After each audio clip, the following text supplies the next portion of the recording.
Hi everyone, this is our channel Around My Story. Please like, share and subscribe. Olá, meu nome é Brenda e esse foi um grande constrangimento que eu tive aos 14 anos. Antes de eu te contar a minha história, deixa eu destacar alguns pontos. Toda experiência adolescente tem uma certa dose de ansiedade. É uma reação normal ao estresse e às vezes ajuda a lidar com situações angustiantes.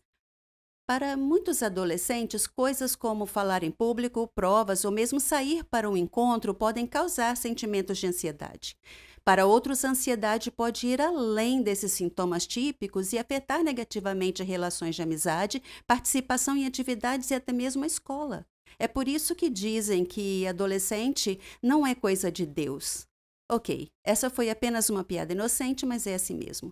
Então, eu estava na classe, sentada atrás do garoto mais fofo da minha turma. Seu nome era Josh. Eu só queria pedir o número de telefone dele, mas eu era muito tímida e tinha um medo horrível de ser rejeitada. A festa da escola já estava chegando e eu queria ir com ele, mas para mim era impossível fazer isso cara a cara.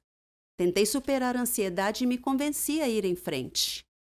Fiquei naquele sofrimento e perdi a maior parte da aula antes de finalmente decidir falar com ele. Eu pedi o número a Josh e ele concordou. Ele pegou meu celular, digitou seu número e o entregou de volta. Me senti aliviada. Finalmente consegui o número. Na verdade, eu estava errada. Não havia razão para estar ansiosa. Na minha cabeça, isso era maior do que a realidade. Foi bom perceber que não havia por que estar ansiosa. Eu fiquei por nada, só para enfrentar e conseguir o número. Cheguei em casa mais tarde aquele dia e estava tão empolgada em ligar ou mandar uma mensagem para Josh.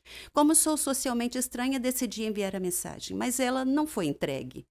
Chequei o número e vi que havia os dígitos 190, o que indicava que ele tinha me passado o número errado. Talvez ele quisesse me evitar. De repente percebi que havia agido de forma estranha com ele. Eu nunca tinha interagido com ele antes de pedir o número. Não existia relacionamento entre nós. Então foi muito estranho. Eu bati nos ombros dele durante a aula e pedi o número. Não houve nada sutil ou mesmo normal sobre como eu agi. Não foi nada ofensivo, mas foi estranho. Socialmente inapropriado, além disso, condenado ao fracasso. O encontro foi doloroso, mas acho que aprendi algumas lições sobre como socializar adequadamente. Eu também aprendi que é super fácil não entender os sinais que as outras pessoas dão quando estão ansiosas. Você está tão absorvido em si mesmo que não percebe as dicas. Olhando para trás, ele estava muito desconfortável com o meu pedido e deixou isso claro ao não sorrir e ao hesitar em concordar em digitar o número. Se eu tivesse saído da minha cabeça e prestado atenção, poderia ter percebido como ele estava agindo e como isso refletiria o que ele sentia por mim e por nossa interação. Isso me faz questionar o que é mais fácil, ter ansiedade funcional ou ficar presa em sua própria concha, paralisada por ansiedade. Pode ser o menor dos males, mas para mim essa experiência se transformou em um propósito e aumentou minha autoconfiança. Vejo isso como um passo, mas melhorar a autoestima e o valor próprio fará com que você funcione bem, sem ansiedade. E esse é o fim da história. Mas quer saber? Escreva seu próprio roteiro. Você não pode continuar se outra pessoa estiver escrevendo o seu roteiro. Muitas crianças na escola se sentiam do mesmo jeito, elas não se sentiam bem. E eu não sabia por quê. As crianças vão se relacionar e isso é tão assustador que torna a ansiedade pior. É preciso saber que isso é normal e que não tem como saber a não ser que você vá. Sim, superar a ansiedade não é tão fácil. Vencer o que eu chamo medo da vida me custou anos e eu aprendi da pior maneira. E agora, a piada sobre não ser de Deus faz sentido? Uma coisa legal sobre o sucesso é ver todos seus amigos e família tão orgulhosos de você e suas conquistas. Esse respeito mútuo e apreciação é sobre o que a amizade significa. Minha história é sobre sucesso e amizade também, quando dois amigos se tornam incompatíveis e não mais uma mão na outra. Meu nome é Cherry e eu tenho 21 anos de idade. Eu tinha uma amiga que se chamava Margot. Ela não era apenas minha amiga, era minha melhor amiga, minha irmã. Ela significava o mundo para mim. Nós éramos parecidas em tantos jeitos, até mesmo em nossos hobbies e nossos sonhos. Depois da morte de meu pai, minha mãe e eu nos mudamos para a vizinhança de Margot, já que a mãe dela era a melhor amiga de minha mãe. Eu tinha apenas 3 anos nessa altura, então Margot e eu praticamente crescemos juntas. Na escola, nós partilhávamos das mesmas aulas, estudávamos juntas e até mesmo éramos parceiras de laboratório. Ela e eu sonhávamos em ser farmacêuticas. Eu tive muita dificuldade no ensino médio, mas consegui terminar com o suporte de Margot em seu encorajamento. Eu não tive muita liberdade e independência como ela tinha, porque minha mãe era super protetora. Foi nesse ponto que minha história realmente começa.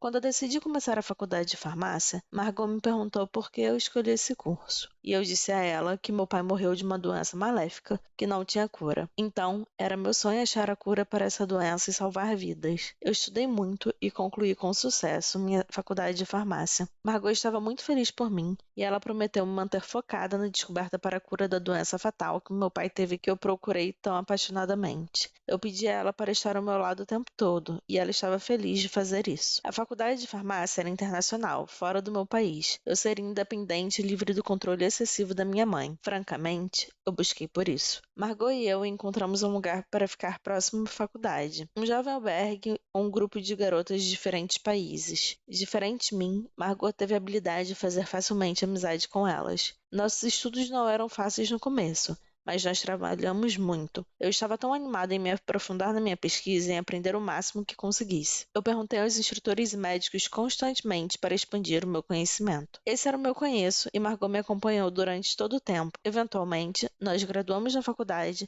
e começamos a nossa carreira. Eu comecei em uma companhia farmacêutica, enquanto ela começou em outra. Nós éramos agora, de algum jeito, competidoras. No preparo para minha pesquisa privada, eu aluguei um flat próximo à minha empresa. Margot fez o mesmo, próximo à empresa dela. Ela estava sempre me perguntando como minha pesquisa estava indo. Ela sabia que eu estava tentando desenvolver um antibiótico para curar a doença do meu pai, mas não era fácil, porque a imunidade do corpo humano atacava os antibióticos e destruía antes que pudesse destruir as células da doença. Eu tinha descoberto uma substância neutra que o sistema autoimune não iria atacar, então a droga poderia penetrar no corpo longe o suficiente para encontrar e destruir as células da doença via interações químicas. Minha primeira pesquisa foi rejeitada, mas eu continuei tentando, e em cada tentativa eu descobri algo novo. Durante esse tempo, Margot também estava ocupada com seu trabalho. Um dia, ela me ligou. Ela estava chorando porque havia sido demitida de seu trabalho. Eles a acusaram de ter roubado uma pesquisa importante. Eu lhe disse que ela era tão profissional no seu trabalho que ela não deveria ficar triste, que deveria tentar um emprego na minha empresa. Eu disse a ela que eu a recomendaria para o meu coordenador. Ela me abraçou e me agradeceu demais e falou: "Você é realmente a melhor amiga de sempre, Cherry." No dia seguinte, eu disse ao meu coordenador sobre Margot e lhe disse que ela estava à procura de um emprego e estava aguardando do lado de fora. Ele a entrevistou e lhe deu um trabalho. Eu estava tão feliz agora que ela e eu trabalhávamos na mesma empresa. Margot continuou perguntando sobre minha pesquisa. Eu dava ocasionais atualizações. Eu estava hesitante para lhe dizer muito, mas novamente, ela era minha melhor amiga, além de tudo, então eu a convidei para minha casa para falar sobre minha pesquisa.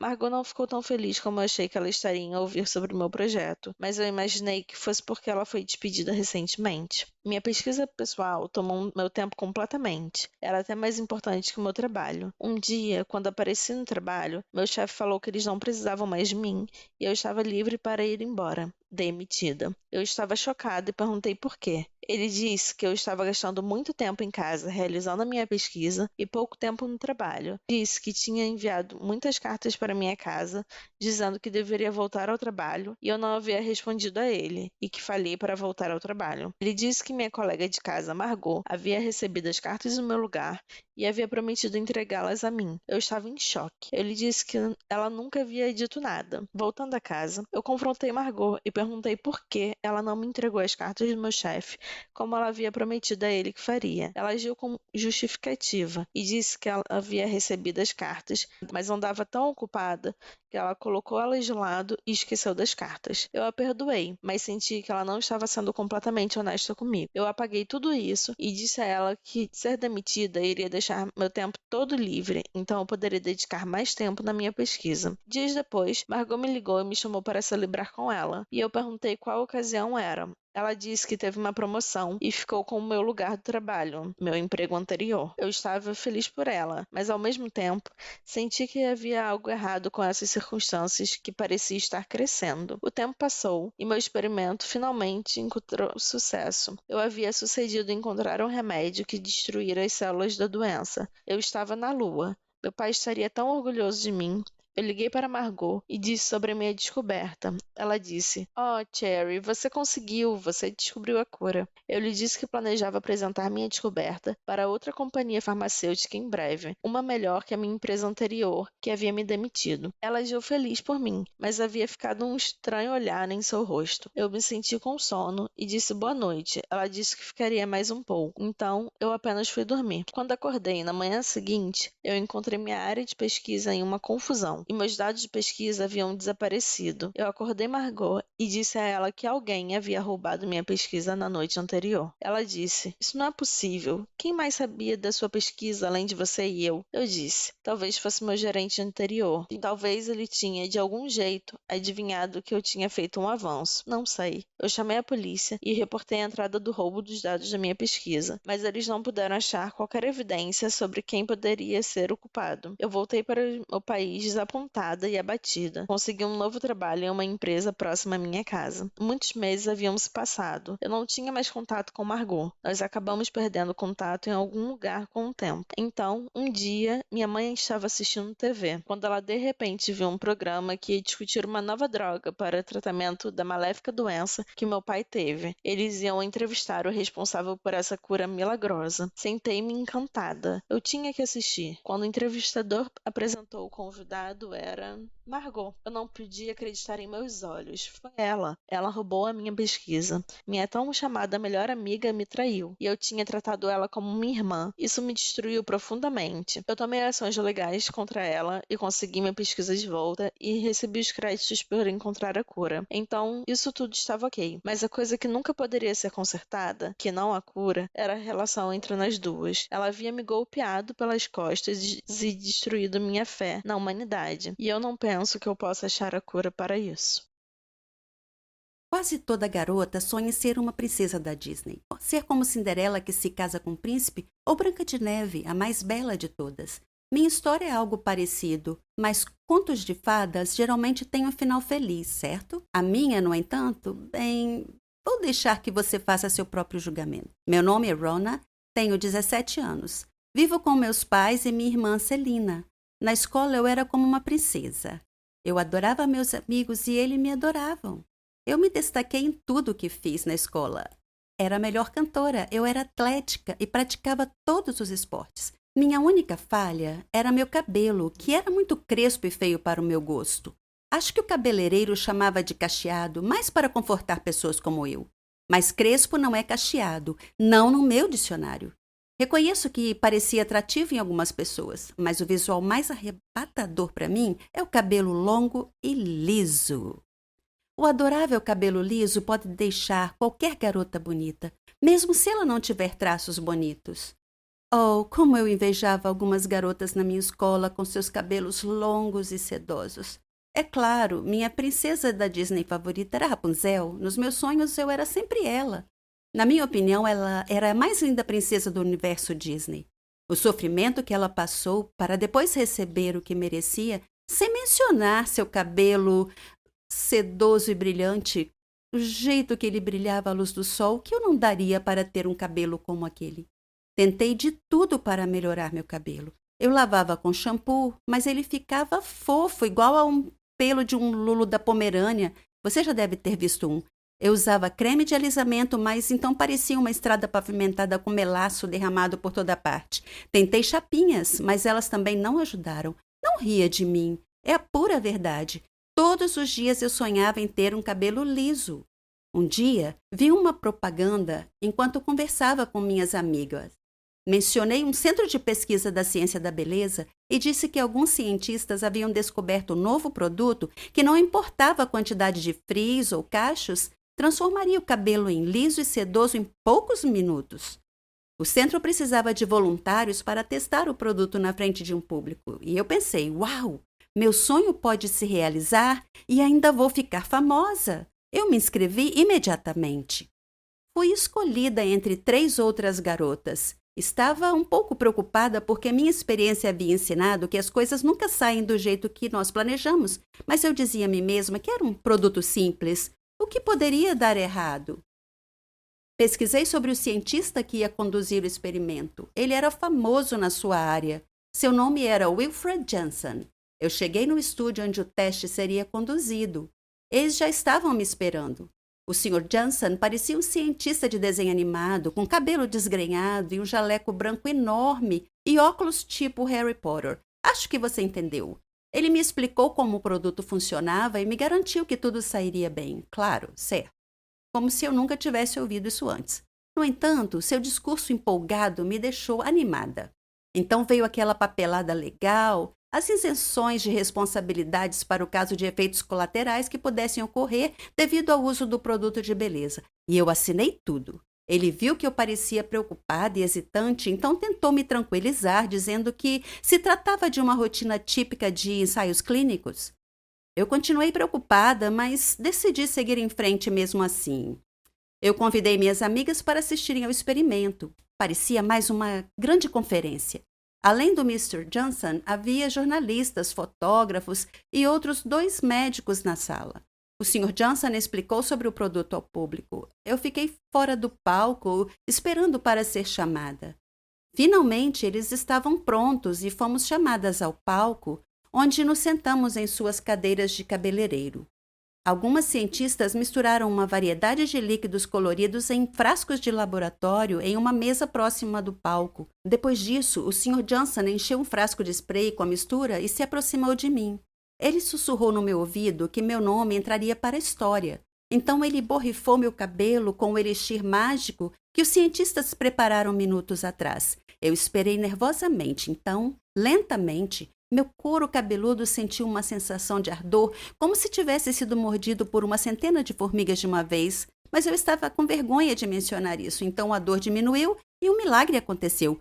Meu cabelo se alisou, exatamente como o Sr. Johnson prometeu que aconteceria. O público aplaudiu entusiasmado. O poderoso aroma de sucesso na obtenção de dinheiro impregnou a atmosfera da sala. Toquei o meu cabelo e não pude acreditar como estava maravilhoso. Continuei acariciando e acariciando, tão macio, tão sedoso, tão reto e suave. Fiquei super feliz. O Sr. Johnson se aproximou do microfone, segurando o produto na mão e estava prestes a falar quando o público suspirou. Eles estavam olhando na minha direção. O Sr. Johnson se virou e olhou para mim também. Meu cabelo, de repente, começou a crescer em uma taxa fantástica. Foi ficando cada vez mais longo até eu ficar exatamente como Rapunzel. Eu gritei em estado de choque. O Sr. Johnson correu e pediu ajuda. Meu rosto ficou pálido e eu desmaiei. Quando acordei, estava deitada no palco, em uma cama, com meu próprio cabelo preso debaixo de mim. Eu toquei meu cabelo e sim, ele ainda estava macio, sedoso e liso. Meu desejo parecia ter literalmente se tornado realidade. Eu era de fato a Rapunzel moderna que ganhou vida. É por isso que eu queria compartilhar minha história com você hoje. Cuidado com o que deseja, porque pode acontecer de verdade. Se olhares à tua volta para tudo o que tens, família, amigos, trabalho, todas estas coisas podem ser consideradas bênçãos de Deus, especialmente se tiveres muito sucesso em todos os aspectos da tua vida. Deves ser muito grato e apreciar todas estas dádivas, porque se as tomares como garantidas e depois as perderes, irás arrepender-te profundamente. Acredita em mim, eu sei. E eu sei porque passei por isso. O meu nome é Chris. Tenho 39 anos e sou pivô de notícias num canal de televisão. Cresci numa família pobre. O meu pai era um trabalhador mal pago e eu não tinha qualquer desejo de seguir o seu caminho, por isso decidi arranjar um emprego o mais rápido possível para começar a ganhar dinheiro desde cedo. Primeiro trabalhei como encarregado de vendas numa fábrica de alimentos processados. Depois disso, trabalhei em muitos empregos diferentes e ganhava dinheiro para sustentar a minha família e os meus estudos. Tive boas notas na Universidade da Faculdade de Comunicação, pelo que tinha uma oportunidade de conseguir o meu emprego de sonho de pivô de notícias. E consegui. No meu primeiro trabalho como pivô para um canal de televisão local, era minha função preparar os programas. Ser apresentador de notícias era o meu sonho desde sempre. Eu era jovem e queria ser famoso e conhecido como uma celebridade da televisão. Não foi tão fácil como eu pensei que seria, mas finalmente consegui realizar o meu sonho de me tornar um apresentador de notícias famoso. Consegui mudar-me com a minha família para uma casa maior. Casei com a rapariga que amava e com quem tive 2 filhos. A minha vida estava a decorrer sem problemas, de acordo com os meus planos de vida. Mas o destino não gosta de finais felizes, ao que parece, e a minha vida tomou um rumo obscuro. Depois de me tornar famoso, o meu trabalho exigiu cada vez mais do meu tempo e energia, e o stress acrescido para manter esse sucesso no trabalho começou a ter um impacto na minha vida pessoal. Comecei a perder o interesse na minha família e passei a ignorá-los, e aos meus amigos também.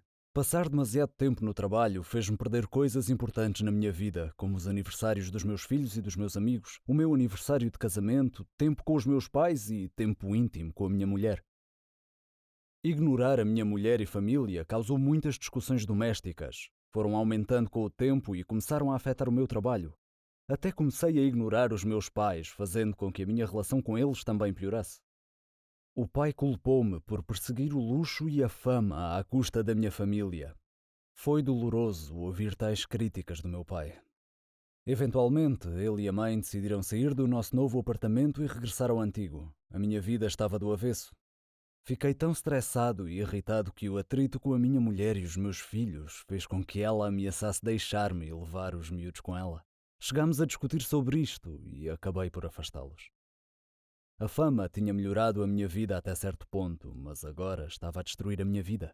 Desta forma, tinha 2 opções: continuar por este caminho e continuar a destruir a minha vida, ou aceitar que o destino me tinha chamado a atenção, que era preciso repensar a minha vida e mudar de rumo. Também nesta altura de profunda contemplação, comecei a ter fortes dores de cabeça, como se fossem enxaquecas que se agravavam de dia para dia. Um amigo meu recomendou-me que fosse a um médico. Por isso, segui o seu conselho. Fui a um médico que era bastante reconhecido e ele disse-me que eu tinha um tumor no meu cérebro. Ai de mim! Será que esta tendência descendente na minha vida alguma vez iria parar? Acho que não, porque depois ele continuou com mais notícias. Que eu tinha apenas 30 dias de vida. Eu não sabia o que fazer. Primeiro liguei para o meu pai. Eu sabia que ele estava chateado comigo, assim como os meus amigos, esposa e filhos. Parecia que podia estar condenado a morrer sozinho. Comecei a lembrar-me dos bons velhos tempos, quando a minha bela casa estava cheia de felicidade e os meus filhos a rir, a brincar e a gritar. Mas agora estava em silêncio e vazia. Tendo apenas 30 dias de vida, senti que era preciso corrigir a minha vida antes que fosse tarde demais. Por isso comecei a mexer-me. Tirei umas férias do trabalho e fui visitar a mãe e o pai. Depois de abraçar e falar com eles, os meus olhos encheram-se de lágrimas. A perceber-me do que tinha desistido em busca do sucesso, partiu-me o coração. Perguntaram pela minha saúde e eu escondi a minha situação e disse-lhes que estava bem. Pedi desculpa pelo meu mau comportamento no passado e prometi-lhes que iria mudar para melhor. O pai perdoou-me porque não me queria ver tão triste e miserável.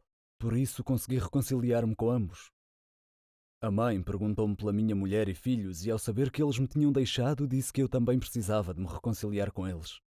Disse-lhe que o faria, que planeava remediar tudo.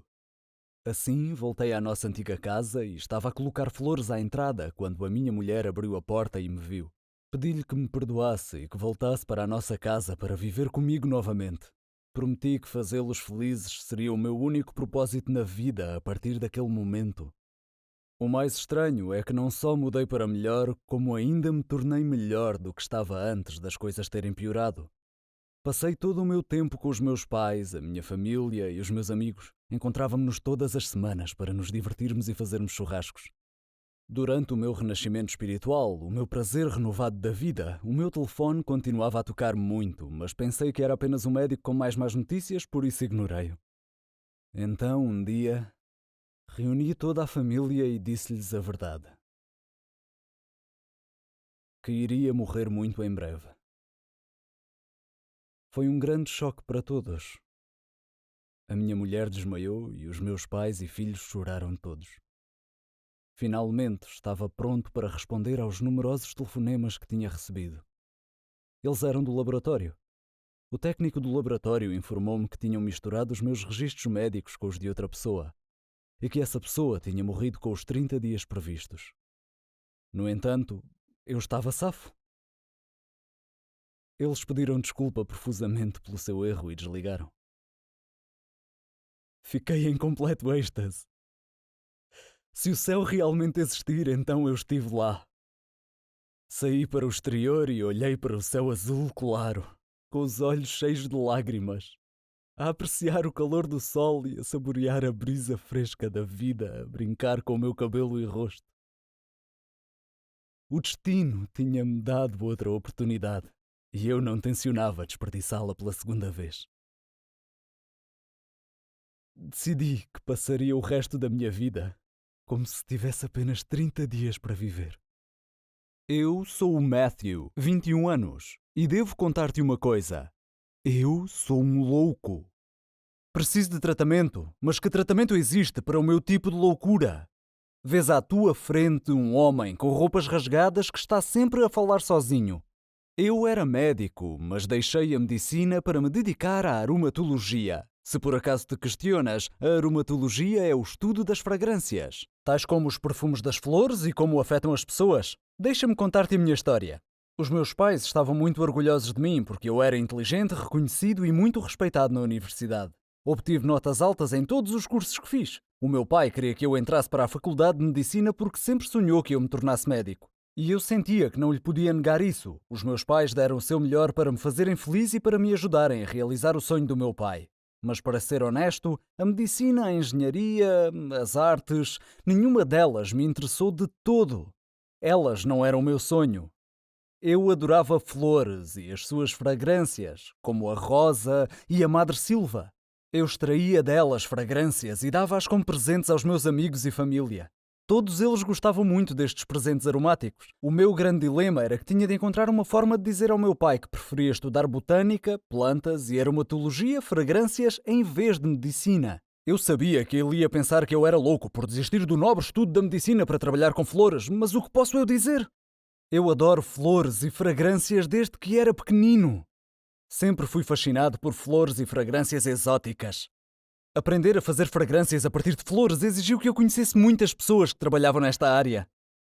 Um dia tive de enfrentar um momento que receava, porque os meus pais tinham organizado um grande encontro para celebrar o meu sucesso na universidade e a minha entrada na Faculdade de Medicina. O meu pai pediu-me para contar todas as minhas ambições enquanto médico.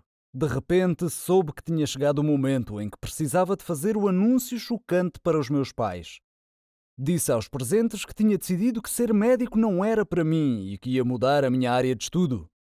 O meu pai olhou para mim com um olhar espantado e depois começou a rir. Pensava que estava a brincar. Depois dirigi-me para eles e disse: "Pai, não estou a brincar, estou a falar a sério. Quero estudar flores e fragrâncias semelhantes aos presentes que já vos dei antes." Todos ficaram subitamente muito calados. Conseguiram sentir que esta era uma epifania para os meus pais. O constrangimento e o choque no ar eram palpáveis. O pai olhou para mim e disse com um sorriso afetado: "Matthew, tu nasceste para ser médico. Esquece todo este disparate da porcaria das flores." Um pouco irritado, eu disse: "Pai, extrair fragrâncias de flores não é porcaria." O pai disse: "Bah, esquece isso."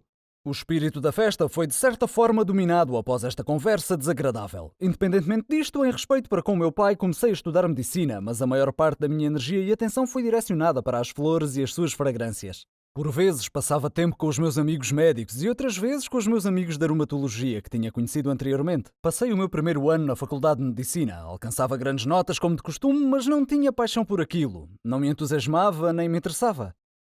Chegou um dia em que me fartei dos estudos médicos e já não aguentava mais. Por isso decidi deixar a Faculdade de Medicina para me dedicar à minha verdadeira paixão, flores e fragrâncias. Quando contei ao pai a minha decisão, ele ficou muito chateado, chamou-me nomes e acusou-me de ser louco, maluco, lunático. Voltei a dizer que não tinha qualquer interesse em medicina e afirmei que a verdadeira loucura estava em permanecer numa área que realmente não gostava nada. Saí de casa e fiquei com um amigo durante algum tempo, antes de finalmente alugar e mudar-me para um pequeno apartamento. Enfrentei muitos obstáculos no início, mas não desisti. Montei um viveiro onde plantei algumas flores e cuidei delas. Estava a trabalhar num tipo raro de fragrância, extraída de uma variedade de flores. Tive de viajar para obter estes espécimes. As fragrâncias dos meus produtos não foram bem sucedidas no início, mas persisti. Inicialmente, ofereci os meus produtos perfumados a várias fábricas, mas todas recusaram a minha oferta. Por isso, continuei com os meus estudos. Trabalhei em muitos lugares diferentes. À noite, passava todo o meu tempo livre a fazer as minhas experiências. Com o tempo, fui ficando mais experiente na produção de fragrâncias únicas. Um dia, recebi um telefonema de uma fábrica famosa. O proprietário da fábrica disse-me que poderia estar interessado em trabalhar comigo, por isso enviei-lhe umas amostras do meu trabalho e estas encantaram-no. E eu fiquei encantado por ele estar encantado. Assim começou a fase lucrativa do meu novo empreendimento. Comecei a ganhar um rendimento decente e acabei por ser minimamente bem-sucedido. Passado algum tempo, liguei para o meu pai e pedi-lhe que me perdoasse. E ele perdoou-me, percebendo finalmente que as minhas paixões não eram necessariamente as suas paixões e que eu devia dedicar-me àquilo de que mais gostava. Tenho agora a minha própria fábrica. No fim das contas, realizei o meu sonho. O meu conselho para ti é que nunca desistas de ires atrás dos teus sonhos. Com persistência, serás um dia bem-sucedido. O que dizes? Fui um louco por desistir da medicina e estudar aromatologia?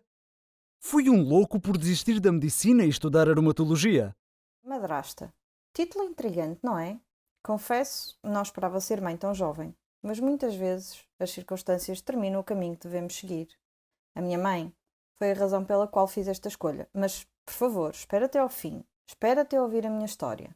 O meu nome é Rita, tenho 17 anos e era feliz a viver com a minha família. Meu pai era médico, a minha mãe era dona de casa e eu tinha 2 irmãs mais novas, Carla e Sara. E morávamos num bairro tranquilo e agradável. A nossa casa sempre foi repleta de alegria e risos. Meu pai era um ótimo pai e a minha mãe era uma mãe fantástica. Tínhamos uma vida estável, até que a minha mãe adoeceu de repente. Ela começou a ter dores de cabeça frequentes. Meu pai levou a um neurologista e ele disse que a situação era grave, que ela precisava de uma cirurgia urgente. Nossa vida foi subitamente virada de cabeça para baixo. Ficamos tristes e deprimidos. Nenhum de nós falou muito. Meu pai sempre tentava consolar a minha mãe, mas sempre que estava sozinho, chorava tal como nós. A nossa vida tornou-se sombria. O médico marcou uma data para a cirurgia, e quanto mais se aproximava a data, mais ansiosos ficávamos. Quando o dia finalmente chegou, arrumamos algumas coisas da mãe para levar para o hospital. Parecia ser a última vez que nos veríamos. Tive um mau pressentimento sobre isso. Quando chegamos ao hospital, a minha mãe chamou-me e disse-me: Rita, tens de cuidar do teu pai e das tuas irmãs. De repente entrei em pânico. Mãe, para de falar assim. Disse: vais melhorar e vais voltar para casa. Ela colocou a mão na minha boca e disse: claro que vou, mas precisas de cuidar deles enquanto eu estiver fora. Vais fazer isso por mim? Eu estava a chorar, mas tentei acalmar-me e assenti. Então o médico chamou-a. Ela abraçou todos e depois foi para a sala de operações para a cirurgia. Esperamos do lado de fora da sala, preocupados. Depois de algum tempo, o médico saiu e chamou o meu pai rapidamente. Eu sabia o que tinha acontecido, pela expressão no rosto do médico. Meu pai voltou, depois de alguns minutos, e olhou para nós. Estávamos a chorar e ele abraçou-nos. Nossa vida caiu numa rotina miserável e entediante. Meu pai e as minhas irmãs estavam sempre tristes e eu esforcei-me ao máximo para tentar cuidar deles. Um dia, meu pai chamou-me e disse: sabes o quanto te amo, todas vocês, mas às vezes temos que tomar decisões difíceis. Eu não gostei do tom daquilo. Ele disse: vou ter de me casar novamente. Dei 2 passos atrás e disse: casar de novo? Mas porquê? E ele disse-me: precisamos de alguém para cuidar de nós. Eu sei que ninguém pode tomar o lugar da tua mãe, mas... Não esperei que ele acabasse e disse: pai, nunca vou ocupar o lugar da mãe. E ninguém pode, mas farei o meu melhor. Farei tudo o que ela fazia. Estou madura e responsável o suficiente. Eu posso lidar com isso. Além disso, prometi à mãe que faria isso. Ele olhou-me atentamente e imediatamente desistiu da ideia de se casar novamente. No início foi muito difícil aprender a fazer toda a limpeza e cozinhar, mas fui-me habituando, passo a passo. Pesquisei na internet dicas para tornar o meu trabalho mais fácil e eficiente. Pedi às minhas irmãs para não desarrumarem a casa e elas cumpriram. Comprava-lhes presentes de vez em quando. A minha culinária melhorou depois de muitas tentativas falhadas. Sempre que ficava cansada e queria desistir, só me lembrava do rosto da minha mãe e isso dava-me forças para continuar. 10 anos depois, ainda sou a mãe da casa. Meu pai ainda não se casou. As minhas irmãs cresceram e estão bem na escola. O nosso apartamento está sempre limpo e estamos felizes novamente. A estrada foi longa, mas fiz o que tinha de fazer e filo bem. Você sabe, a verdade é mais estranha que a ficção às vezes, especialmente se você tiver um segredo sombrio em sua vida que poderia colocá-lo em perigo se fosse exposto. Esse era o meu caso e essa é a minha história. Meu nome é Charlotte e tenho 17 anos. Vivo com minha mãe. Meu pai faleceu antes de eu nascer, então minha mãe me criou sozinha. Minha mãe sabia tudo sobre mim, meus estudos, meus amigos. Ela tinha algumas regras que eu tinha que seguir. Comer fora era proibido, não podia ter novos amigos a não ser que ela soubesse tudo sobre eles primeiro. Eu pensava que essas regras eram uma paranoia e eu perguntei a ela por que tantas restrições às minhas amizades. Ela respondia simplesmente: você não pode confiar nas pessoas hoje em dia. Mas aquela não era uma resposta satisfatória e quando eu perguntava o que aquilo significava, ela não dizia mais nada. À medida que eu crescia, essas regras me intrigavam ainda mais. Eu não conseguia evitar pensar que tudo isso tinha a ver com meu pai, de quem eu não sabia nada. Minha mãe sempre dizia que ele era problemático e que eu saberia de tudo com o tempo. Nas férias, eu me juntei a uma banda. Nós fazíamos muitos shows. Era a melhor. Eu era boa instrumentista e boa cantora. Quando nós acampávamos, conhecíamos estudantes de outros países. Nós fizemos muitos novos amigos e nos divertimos muito juntos. Tivemos ainda a chance de aumentar o sucesso e a reputação da banda. Depois da nossa primeira performance no acampamento, uma garota asiática se aproximou e me abraçou, dizendo: Charlotte, eu sinto tanta saudade de você. Pega de surpresa, eu perguntei: eu te conheço? Ela me surpreendeu dizendo: você não me reconhece? Eu sou a Mary, sua amiga. Eu sorri e respondi: você deve estar enganada, eu não te conheço. Após insistir que realmente era minha amiga, ela se desculpou e foi para junto de seus amigos. Estranho. Embora agora ao pensar sobre isso, muitas vezes tenho a sensação estranha de que alguém estava me observando em todos os lugares que ia. Tentei me livrar desse sentimento em muitos momentos, mas nunca consegui. Sempre dizia para mim mesma que devia ser minha imaginação. Naquela noite, fomos todos a um passeio na floresta. Estava escuro e eu meio que me separei do grupo e me vi sozinha, cercada por árvores. Chamei pelos meus amigos, mas ninguém me ouviu. De repente, eu esbarrei em alguém. Parecia uma garota e eu me desculpei. Quando me virei para vê-la, eu fiquei chocada em ver a mim mesma ou uma cópia de mim.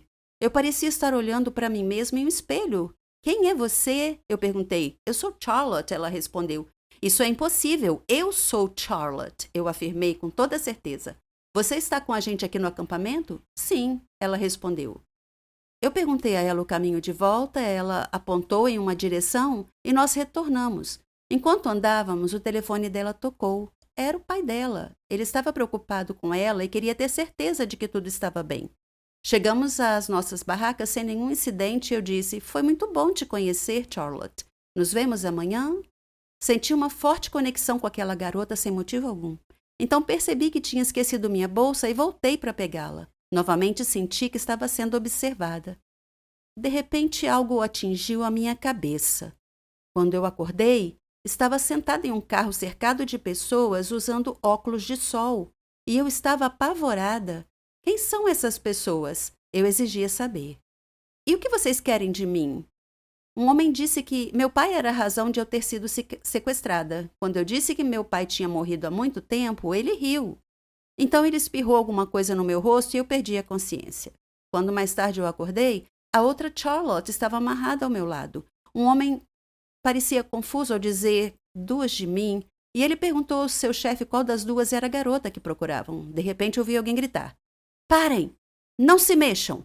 A polícia apareceu dentre as árvores. cercou o carro e prendeu os homens.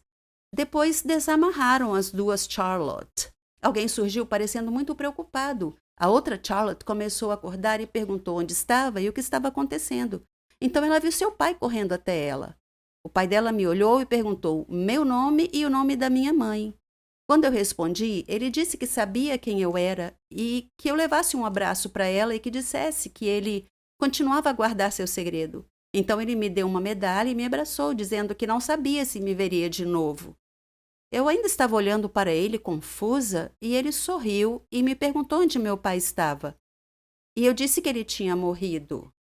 Ele disse que aquele era um acordo entre ele e minha mãe, e que eles estavam apenas tentando proteger a minha outra Charlotte, que era minha irmã gêmea. Ele disse que teve problemas em seu trabalho, algumas pessoas ameaçaram nos matar, então ele e minha mãe decidiram nos separar.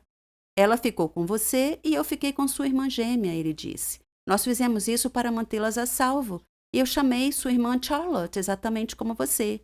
Me senti ainda um pouco esgotada naquele momento. Era absurdo. Eu não conseguia acreditar. De repente, eu ouvi alguém me chamar. Charlotte, acorda! Está na hora da viagem. Você deve ter tido um pesadelo, porque você estava gritando. Eu acordei na barraca com uma amiga. Nós saímos da barraca. Eu parei. Bem na minha frente, olhando fixamente nos meus olhos, estava a outra garota, que era a minha imagem no espelho. Meu nome é Ginny, mas podem chamar-me de rapariga má se quiserem. É assim que as crianças da vizinhança me chamam. Tenho uma longa história para lhe contar. Eu era a mais velha de 5 irmãos. A minha mãe morreu de doença e o meu pai ficou paralisado no acidente de viação. Ele não conseguia andar e precisava usar uma cadeira de rodas. Ver os meus irmãos a sofrer de fome e pobreza era uma visão constante em casa. O meu pai estava deprimido. Os nossos vizinhos ajudaram-nos muito, mas eu estava constantemente preocupada com o que aconteceria se eles parassem. Então decidi tentar encontrar um emprego. Eu sabia que não seria fácil, porque tinha apenas 15 anos. Quem iria querer contratar uma jovem de 15 anos? Embora estivesse apreensiva e sem confiança, decidi encontrar um emprego. Fui a muitos sítios, lojas de roupa, floristas, mercearias. A resposta foi a mesma. Não estamos, de momento, a contratar. Um dia, sentindo-me desanimada, caminhava sem rumo, sem destino em mente, quando, de repente, me vi perto de um hospital. Num impulso, entrei. Vi uma enfermeira, mas ela parecia triste demais para falar. Então olhei em volta e encontrei outra enfermeira que parecia um pouco mais gentil. Ela notou e perguntou se eu precisava de ajuda. Eu disse-lhe que estava à procura de emprego, qualquer trabalho, que até esfregaria e limparia. Ela sentiu simpatia por mim e disse-me para não me preocupar. Em seguida, ela foi ao escritório do diretor. Eu estava preocupada. Estava metida em sarilhos. Um minuto depois ela chamou-me para falar com o diretor. Ele parecia muito gentil e perguntou-me o nome em voz baixa. Eu disse-lhe que era Ginny. Ele contou-me que Martha, a gentil enfermeira, que estava a ajudar-me, disse-lhe que eu estava à procura de qualquer emprego disponível. Ele disse que tinha um emprego para mim, mas estava preocupado que pudesse ser um problema. Senti uma pontada de medo e perguntei qual era o problema. Ele disse que eu teria que trabalhar no turno da noite. Só isso? Eu senti-me tão aliviada. Concordei imediatamente e ele disse que gostou do meu entusiasmo e que poderia começar no dia seguinte. Eu estava tão feliz. Voltei para casa rapidamente, abracei os meus irmãos e beijei a mão do meu pai. Contei-lhes sobre o meu novo emprego. Meu pai olhou para mim com tristeza e disse que eu era muito jovem para assumir essa responsabilidade. Eu disse que estava tudo bem e que eu poderia lidar com isso. Quando eu ia para o trabalho no hospital todas as noites, havia um gangue de crianças que ficavam sempre a vaguear pela vizinhança. Eu esperava que eles não me incomodassem, mas as minhas esperanças foram em vão. E eles gozavam comigo sempre que passava por eles. Nunca disse isto à minha família. Comecei a trabalhar como empregada da limpeza, mas devido ao meu zelo e inteligência, pude aprender um pouco sobre enfermagem e então fui promovida. Primeiro a auxiliar de enfermagem e depois a enfermeira. Os meus colegas apoiaram-me muito. Tudo estava quase perfeito, exceto pelo gangue do bairro, que estava sempre a incomodar-me e a chamar-me Ginny, a rapariga má. Eu queria que eles simplesmente fossem embora e me deixassem em paz. Então um dia, um milagre aconteceu. Enquanto eu trabalhava no hospital, os valentões da vizinhança entraram com o seu líder em braços. Ele estava gravemente ferido, todo o seu corpo estava coberto de sangue. Eles gritavam por alguém que o ajudasse. Quando me viram, imploraram que eu o salvasse. Trabalhei rapidamente com a equipa. O seu estado era grave. Ele tinha sofrido um terrível acidente de moto. A equipa e eu trabalhamos afincadamente para estabilizar a sua condição e tratá-lo. Depois de estabilizá-lo, fiquei exausta. De repente, senti alguém aproximar-se. Era o gangue do bairro. Eles desculparam-se por me incomodar e pediram-me que os perdoasse. Eles disseram que não sabiam que eu trabalhava num hospital. Sorri e disse-lhes que estava tudo bem e que os considerava meus irmãos e irmãs. Outra enfermeira foi ter com eles e disse que o seu amigo estava bem. Fiquei tão feliz que o meu problema estava resolvido. E eles chamaram-me para falar com o seu líder. Ele tinha lágrimas nos olhos e disse-me que lamentava e pediu-me que o perdoasse. Ele foi tão sincero que fiquei comovida. Gentilmente pedi-lhe para ficar quieto e descansar um pouco. Quando estava a ir embora, ele chamou-me e agradeceu-me novamente. Depois desse incidente, o diretor chamou-me e elogiou-me por ter salvo a vida do paciente naquele dia. Eu ainda estava muito longe de realizar os meus sonhos, mas tinha uma boa vantagem. O gangue da vizinhança começou a chamar-me Anjo da Misericórdia. Fui amaldiçoada e isso vai assombrar-me para o resto da minha vida. Tudo começou com uma piada, mas algumas piadas têm consequências graves e quando isso acontece, a vida torna-se uma batalha difícil. O meu nome é Catherine. Tenho 16 anos e moro com os meus pais e a minha irmã mais nova, Mara. Eu gosto de música, representação e ver filmes de ação. Jogo beisebol e pratico balé. Até ganhei alguns prémios. Eu só tenho um problema. Gosto de gozar com as pessoas. É como um vício. Nunca tive cuidado com o que digo e nem me importa quem doa. As crianças que escolhi eram realmente amorosas e gentis. Mas isso encorajou-me ainda mais. Meus amigos eram exatamente como eu. Na verdade, eu era o líder deles. Nós caminhávamos como se fôssemos os donos da escola. Tínhamos um colega de turma chamado Norman. Ele não era exatamente o que chamaríamos de alguém em boa forma. Ele era o oposto da boa forma. Durante os intervalos das aulas, o meu grupo e eu roubávamos a sua lancheira e atirávamos uns aos outros, mantendo-o longe dele. Vimos-lo correr na tentativa de nos alcançar, mas ele parou no meio do caminho. Peso extra não o ajudou. Ele rapidamente ficou sem fogo. Sempre que ele entrava na sala de aula, nós o surpreendíamos atirando vegetais e frutas velhas e podres nele. Norman tolerou as nossas provocações. Ele não parecia importar-se muito, mas um dia uma piada foi longe demais. Concebemos um plano maligno. Dissemos que haveria um concurso de fotos e quem fizesse a pose mais engraçada ganhava. Norman era tão crédulo que acreditou em nós. Na verdade, ele pensou um pouco e posou para nós.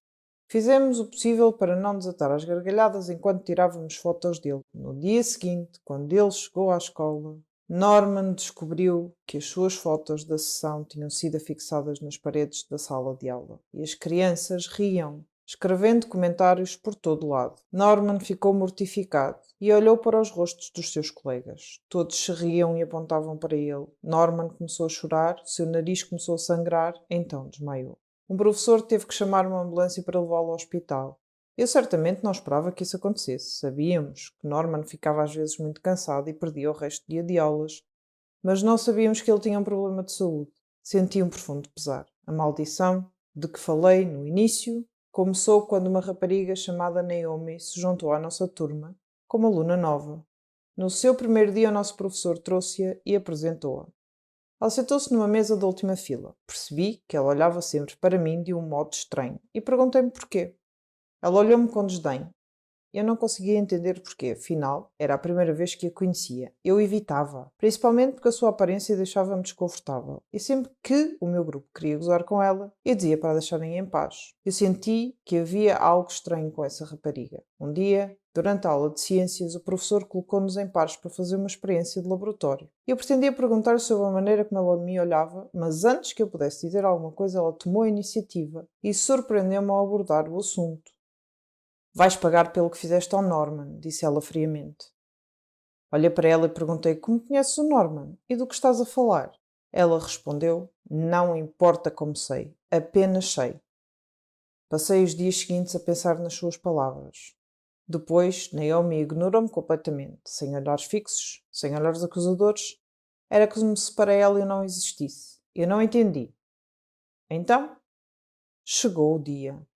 Tivemos um jogo de basquetebol. Era a decisão do campeonato. Mas eu ainda estava ocupada a pensar nas palavras de Naomi. Durante o jogo eu olho para Naomi e apanhei a olhar para mim, o que me distraiu. Um dos jogadores da outra equipa de repente esbarrou em mim, derrubando-me e fazendo-me cair mal sobre um dos joelhos. A dor que eu sentia tive que abandonar o jogo para ser levado ao hospital. No hospital, o médico disse que eu tinha uma ruptura de ligamentos no joelho e disse que eu precisaria de uma cirurgia e de muitos medicamentos. Depois de passar pelo bloco operatório, comecei a tomar os meus medicamentos. Isso fez-me ganhar peso, embora eu não comesse muito, apenas vegetais e fruta.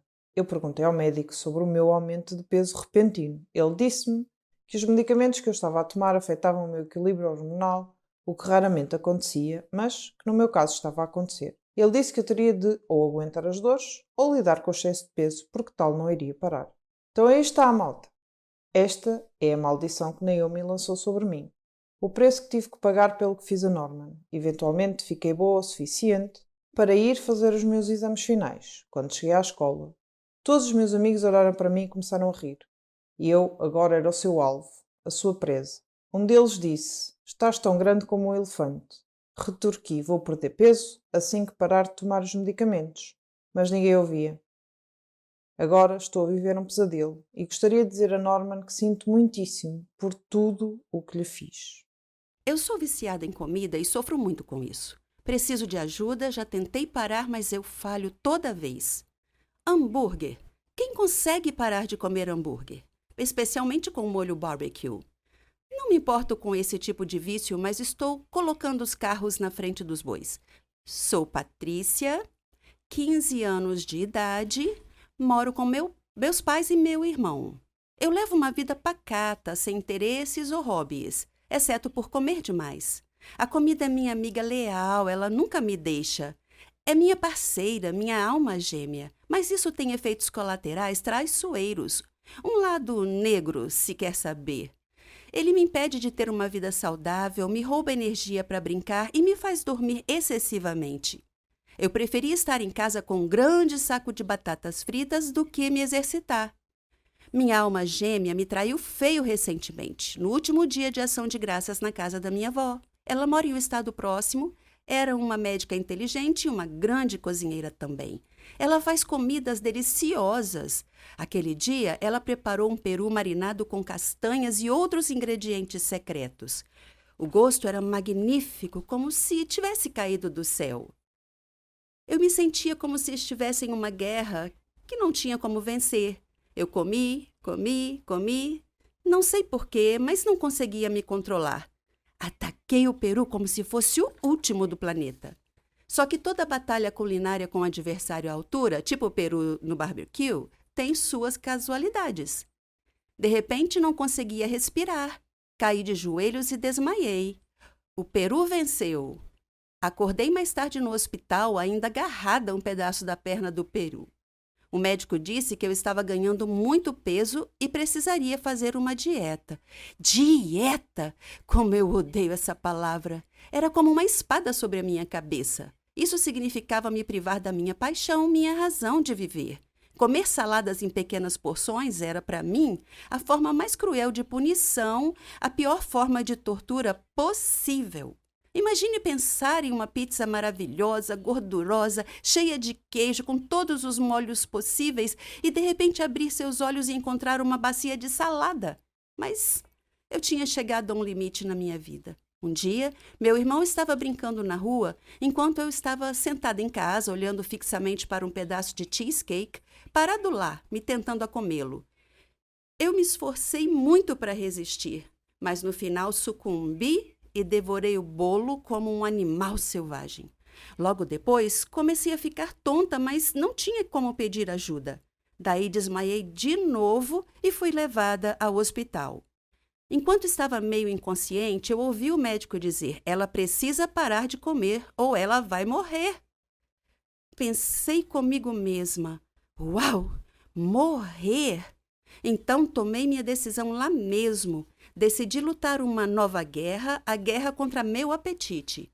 No caminho de volta para casa, disse a meu pai que queria ir ao nutricionista. Ele ficou feliz de ouvir aquilo. Mais tarde, na clínica, a médica nos recebeu e me disse como superar meu fetiche por comida. Ela me passou uma dieta com um cardápio cheio de comidas saudáveis. Eu me convenci que era possível vencer essa guerra, só tinha que ser paciente e perseverar. Eu me ative à dieta, passei a me exercitar. Meus pais me deram todo o apoio. Eu estava entusiasmada. Totalmente posso fazer isso. A semana passou rápido e eu não vi a hora de ver a médica e ter boas notícias. Quando a médica me pesou e disse que meu peso não havia mudado, meu mundo caiu. Ela me olhou e perguntou como era possível. Disse a ela que não sabia que estava seguindo a dieta direitinho, apesar do esforço tremendo da minha parte. Mais uma semana se passou e voltei à médica. Os resultados foram os mesmos. Ela disse: Patrícia, você tem certeza que está seguindo a dieta que te prescrevi? Eu disse sim. Ela se sentou pensativa, então me disse meio perplexa: Isso é estranho, seu peso está aumentando e não diminuindo. Essa notícia inesperada me deixou confusa. Outra semana se passou, nada de novo. A médica ficou impressionada. Voltei para casa abatida e meu pai me perguntou o que havia de errado. Quando contei, ele riu. Você acredita nisso? Meu pai riu na minha cara. Fiquei furiosa. Ele gesticulou um pedido de desculpas e então me disse que a culpa era minha. Não entendi nada.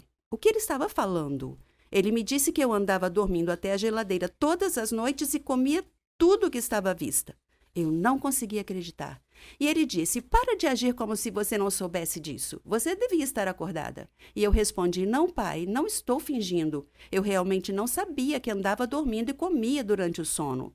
Com o mistério do aumento do peso resolvido, voltamos à médica com essa nova informação. Ela riu e me disse que a minha disciplina havia negado ao meu corpo a comida que ele ansiava, mas meu cérebro se recusou a cooperar e anulou minha vontade, me levando a comer em um estado subconsciente. Ela me disse para não me preocupar, pois ia cuidar disso. Então, com o auxílio dela, o apoio da minha família, senti que poderia finalmente vencer esta guerra. Olá, meu nome é Brenda e esse foi um grande constrangimento que eu tive aos 14 anos. Antes de eu te contar a minha história, deixa eu destacar alguns pontos. Toda experiência adolescente tem uma certa dose de ansiedade. É uma reação normal ao estresse e às vezes ajuda a lidar com situações angustiantes.